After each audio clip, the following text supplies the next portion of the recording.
another exciting episode of Agent to Agent.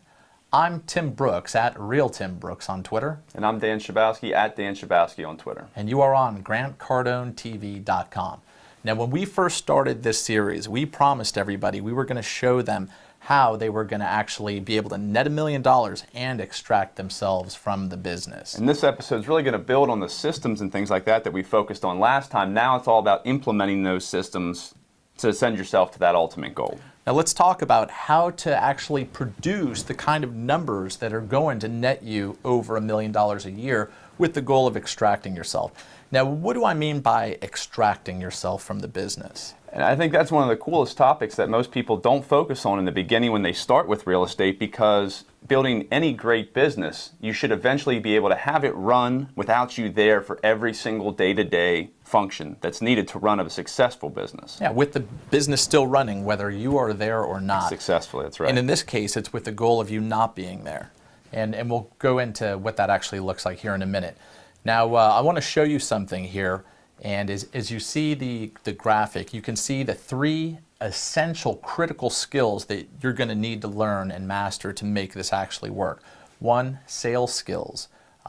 2, hiring skills. And finally, leadership skills. And really being able to marry those all together correctly is going to be what's going to make you the best possible leader to get your business to the point that we're aiming for. Yeah, and there's something that I want to share with you in terms of how to shift your thinking from this point forward, especially when you start building a team. It's no longer about how. I want you to start thinking in terms of who. Right, and that's so vital, because who is what's ultimately going to get you there. Who are the right hires, not who can just fill the slot today, who applies, you sat down with them for 10 minutes, they sound like a good fit. That's not the correct way to really build this business. We have to make sure that they have all the important skills and physical, I'm saying maybe not physical, but mental traits to get us to that point. Yeah, absolutely. And this is, it's no longer how, it's who. You want to look for great talent, top talent, and it's going to be a person or people that are actually going to push you to the next level. And that word talent that you just hit on is going to be so vital. And you'll hear us refer back to talent as we go through, because there are traits between people who have talent and people who don't. And they're pretty easy to spot once you know what you're looking for. Yeah, and it doesn't mean that someone isn't talented in something. It would just be what we would consider talent for what we're doing, or non-talent. Exactly. Now, we're all limited by one resource, and it's not money. Right. It's time. Time. We're all limited by 24 hours in a day. So a good agent can handle about 40 transactions a year. And once you get above 40 transactions by yourself, then the wheels start coming off. You start running around like a chicken with your head cut off. And you can't really do much more at that point once you start hitting 40 transactions. Maybe if your talent ceiling is higher, you can do more, but eventually you're going to hit that ceiling. And it's not because of the limit of that person, but however, you can only do so much, like you said, with time. And any agent that's been in the business has found when you're by yourself like that, business comes in waves, because when you start to have a lot of deals going, there's so much time caught up in the transactional part of it, contract to close and all that, where you have all this extra work that comes in that doesn't allow you to do the most important thing, which is generate new business. And what do we call that? The real estate roller coaster. Exactly. Now, so what's our first hire going to be then? Once we're absolutely jam-packed, we cannot physically do anymore, we're limited by time. What would you think, what do most people think the first hire is going to be at that point? For me, the first hire would be the administrative side of the business. That's right. A lot of people go out and get a buyer's agent, but it's real important that you actually hire an administrative person first. And why not hire a buyer's agent rather than an administrative agent first?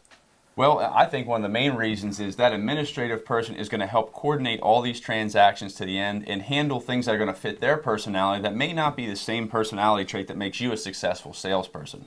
And administrative work is non-income producing work. It does not do a thing to generate additional income.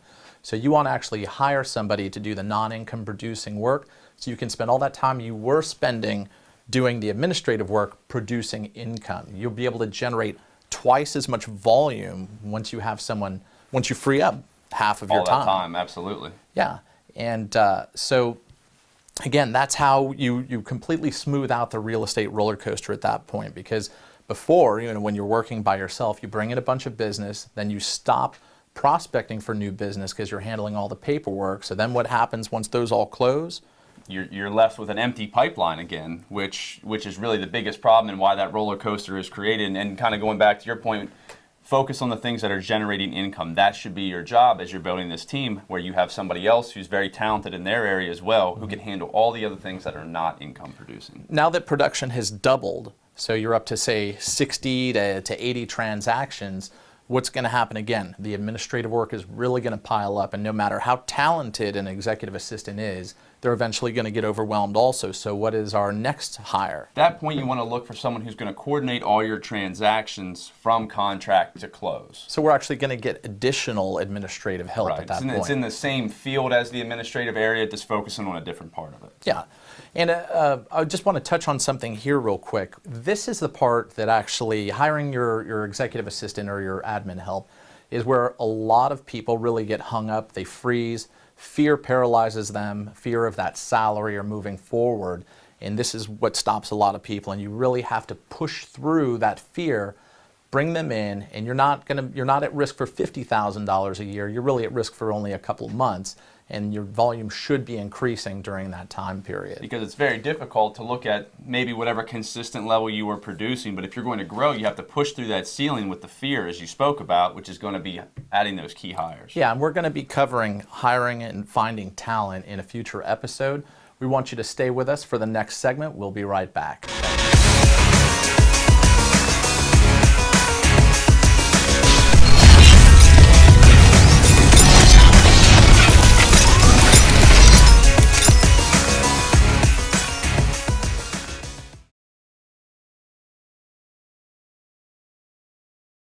And welcome back to Agent on Grant Cardone TV Network.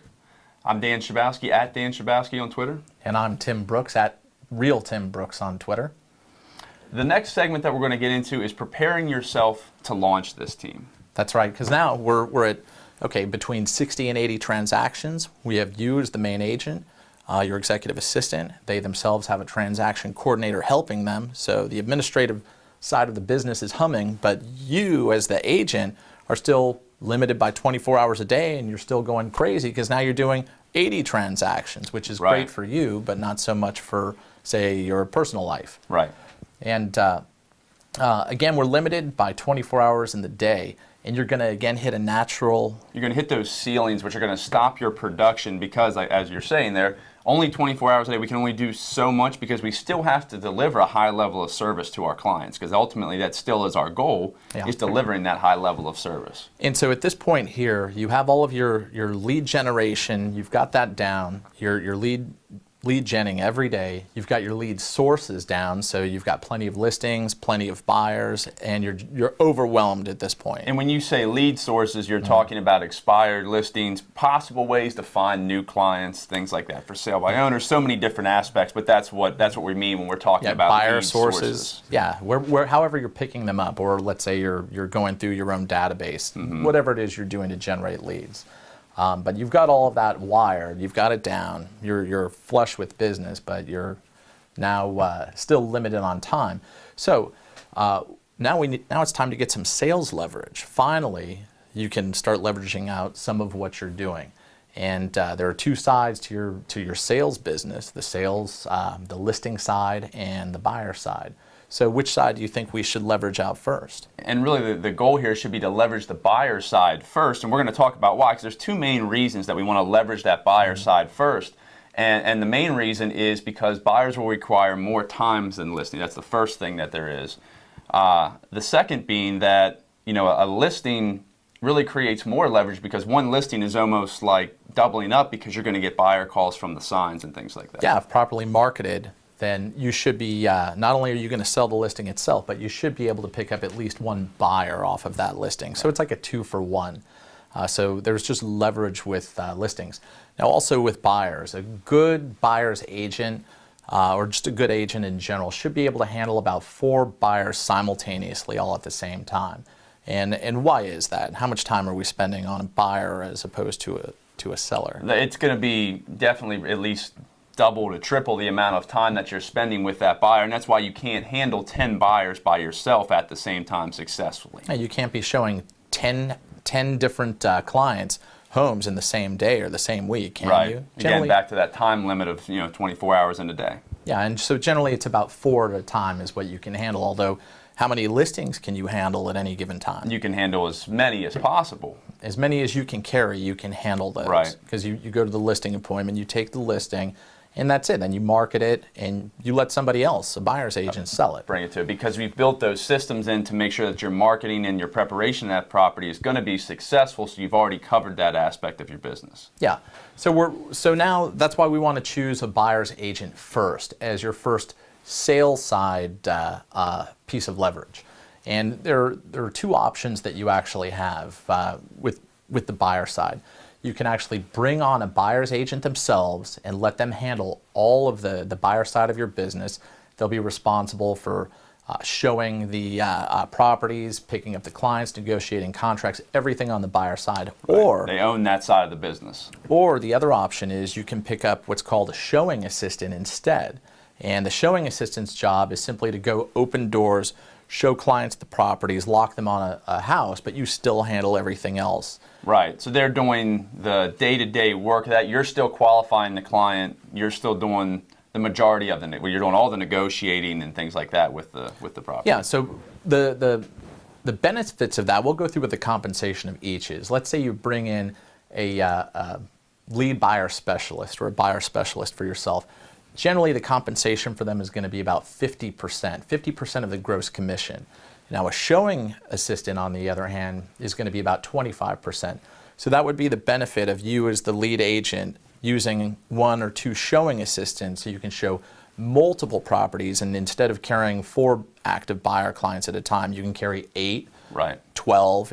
You can use showing assistants instead, and you're still keeping 75% of the gross commission. Because now we've started to leverage that time, and it's still going to be attractive to other strong agents because you're providing the most difficult thing to find, which is leads in business. As we talked about when we started this show, agents expect business to show up at their door, and we know that's not the case. So the best thing that we're providing to them, and why they would be interested in that as a strong agent, is we're providing those leads, that business, to them. Yeah, and we'll get into in a little bit how to actually attract them. So then there's the other combination you can use with the buyer agent / showing assistant, and that's bringing on a buyer's agent, and that buyer's agent can then leverage themselves out with showing assistants as well. So you're not bringing on multiple buyer agents all at one time. You can have one lead buyer agent that's using, say, 2 or even 3 showing assistants, so they themselves can handle up to 12 simultaneous buyer clients at any given time. And that just saves you the hassle of having multiple buyers agents all running around lead genning and doing the same type of work. And going back to what we kind of started to focus on in the beginning of this episode is all about who. As long as you bring in the correct who for this, they're going to run that side of the business. So you, as the team leader, are able to leverage your time differently than you would otherwise. That's right. And the buyer's agent is one of your key hires. There are 3 Absolutely. key hires, and we'll cover what all of those are later in the next segment. But the buyer's agent is one of your key hires.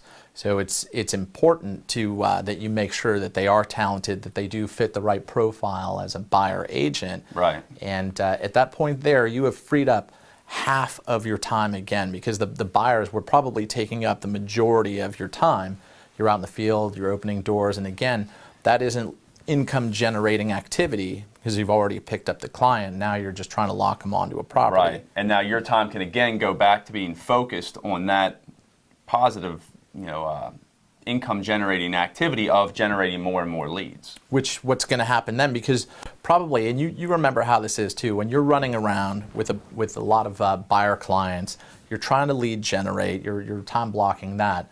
I bet there are a lot of leads slipping through the cracks. Absolutely. Don't you Follow-up think? starts to become less and less. You don't follow up the way you should. And 2, you find something else in your day to do as you're driving them around, as opposed to doing that lead generation, which is going to lead you back to that roller coaster again. And how many times have you actually found yourself, say, intentionally not following up or not picking up clients because you can't. You don't have the were time. going to get piled on? Exactly. Yeah. You don't have the time, so you almost find a new excuse not to pick them up. That's right.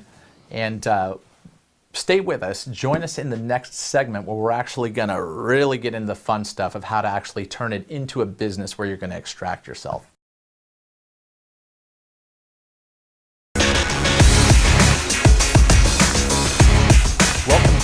Agent to Agent on GrantCardoneTV.com. I'm Tim Brooks at Real Tim Brooks. And I'm Dan Schabowski at Dan Schabowski on Twitter. All right, now we get to really get into the fun stuff.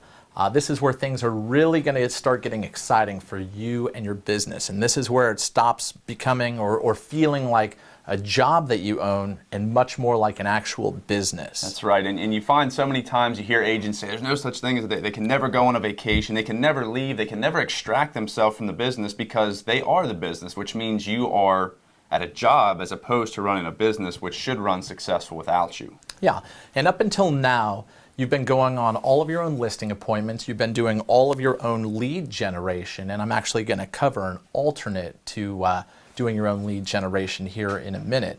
But this is where you actually start to be able to figure out how to leverage out some of those things from your business. So our next key hire is actually going to be a listing agent. And this is going to really, it's going to require somebody that's really talented. There's a specific behavioral profile that tends to fit best for listing agents.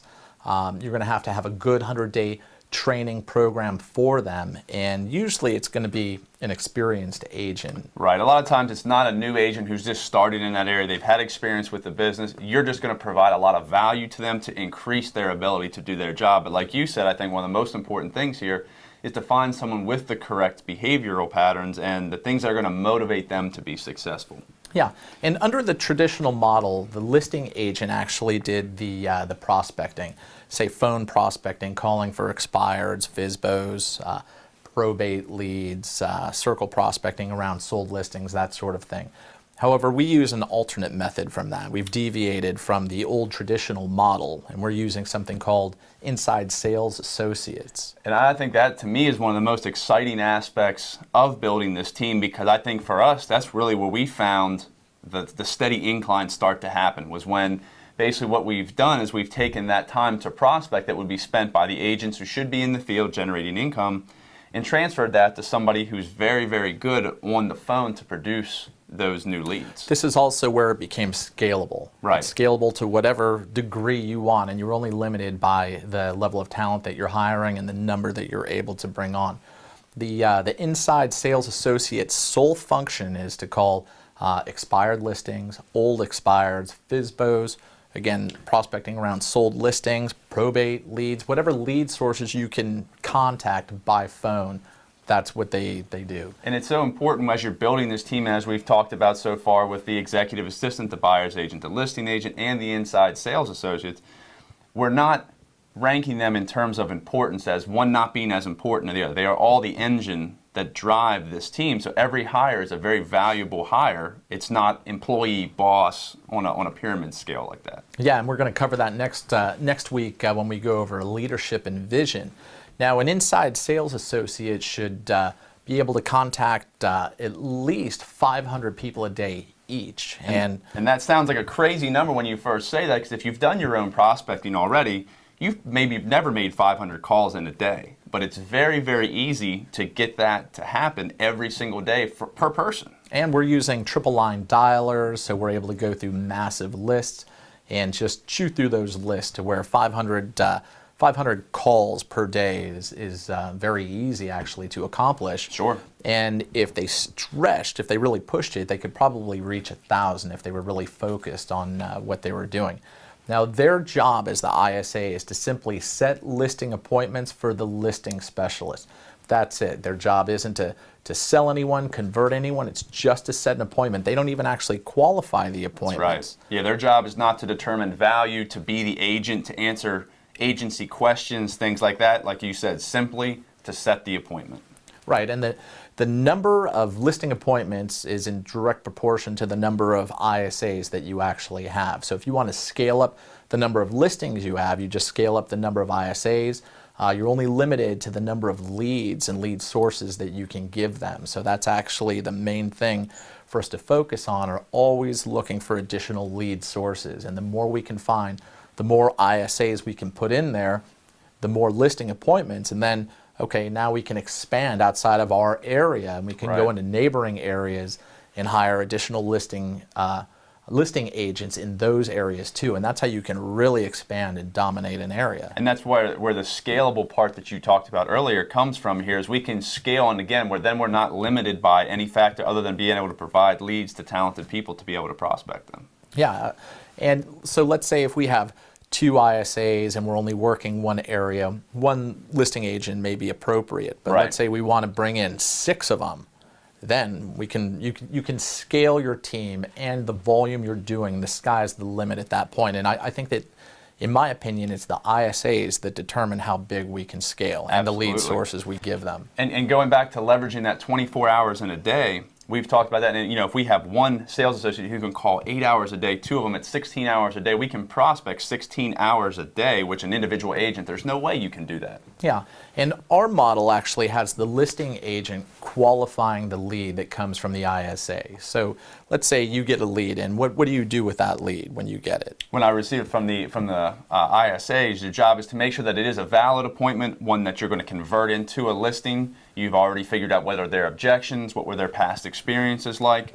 You're evaluating the value of the home, things that the listing agent needs to know and needs to feel comfortable with as they go in to prepare for each appointment. So let's say, so you would get a lead, do all the qualifying questions, go out, give the listing presentation, bring it back, give it to the admin that we already have, and then negotiate the deal when an offer comes in. Right. And that's it. Right. So that we've kind of scaled down or really focused the role of the listing agent then, you would say. And again, it's like having a specialist in every single area. And now does that allow you to do a lot more business where your main function is just going from appointment to appointment? Where, if you were to look at it as a listing agent could easily go on 3 appointments a day. If you were just even working Monday through Friday, which is kind of uncommon in real estate, you're looking at 3 appointments a day times, that's 15 appointments a week that a good listing agent could go on. Picking up 15 listings in a week is a huge number that you're going to be able to build off of. So let's say you're an agent that is just solo on your own, and a team recruits you or wants to pick you up as a listing agent, and all you had to do is do listing appointments, and that was pretty much it, negotiate contracts. Would that be appealing to you? Absolutely, and it's important that you as the team leader are able to convey that to these strong agents, because some people don't buy into it right away, but you have to be able to explain this to them and explain it in this way that shows them how they're going to be able to be successful and grow too, because again, it's all about who. We want to attract the right who for these specific jobs. And that's where the ISAs can actually really add value to your team. Absolutely. So important. So now let's move on to the lead listing or the lead agent's role. What is their role now that they have ISAs, listing agents, lead buyer specialists, showing assistants, the admin is taken care of. So what is the lead agent doing at this point? You've really become the CEO of your company, where your job is not to have every individual report to you. Right, and so there are really the 3 key hires we talked about earlier. Those would be the lead admin, because we have 2 admin, but only one of those reports to you, and that's going to be your executive assistant. Then we've got the lead buyer specialist and The lead listing agent. yeah. So let's say you've got 4 ISAs there. One of those is going to be in charge of the others, right? Mm-hmm. And then who are they going to report to? They're going to report to the lead listing specialist, whoever's running the listing side of your business. So that lead listing specialist, that the lead ISA is accountable to him. Right. So if they haven't made their numbers, whose it's problem only is one it? person, right? That's exactly. right. That's right. So then, as the CEO of your team, your job at that point is to be the leader. You have to cast your vision, set standards, and then hold your 3 key hires accountable. Those are the only 3 that are directly reporting to you. Right. You're not trying to manage 10, 15, or however many people you're going to build on this team. You're managing those 3 key hires, and then it trickles down through there too, because they're strong leaders. That's why you hired them. Yeah, and so at this point here, as a CEO, and you've got your 3 people accountable to you, now you actually get to start working on your business rather than working in your business. Exactly. And it's kind of a strange feeling because you're so used to being in your business. You've worked hard, you've paid for it, but now you actually get to work on it. You get to work on thinking big and expanding it even further, being innovative in things that people haven't thought of yet. And now, what's the last step? And by this point, you should be doing enough volume that you're netting $1 million. So this is the point with those ISAs, the listings, the buyer leverage. You should be easily doing enough that you're netting $1 million at this point. Right. So congratulations. At this point, one of your 3 key hires is going to be promoted when you're ready to extract yourself and hit the eject button. One of your 3 key hires should be the talent that you're looking for to move into the CEO position. So you're going to remove yourself even as a CEO, and you're out to the side. And your job at that point is a 1-week, 30-minute phone call with your CEO, holding them accountable for the numbers, and that's it. So you've successfully extracted yourself from the business, netting $1 million just like we promised you. So congratulations. What do you think of that, Dan? Sounds like a pretty good plan. Well, we hope that you've enjoyed this episode. It's actually one of our favorite topics on GrantCardone.tv.com. Again, I'm Tim Brooks at Real Tim Brooks. And I'm Dan Schabowski at Dan Schabowski on Twitter. And we want you to join us next week where we're going to go over leadership and vision. Thank you once again.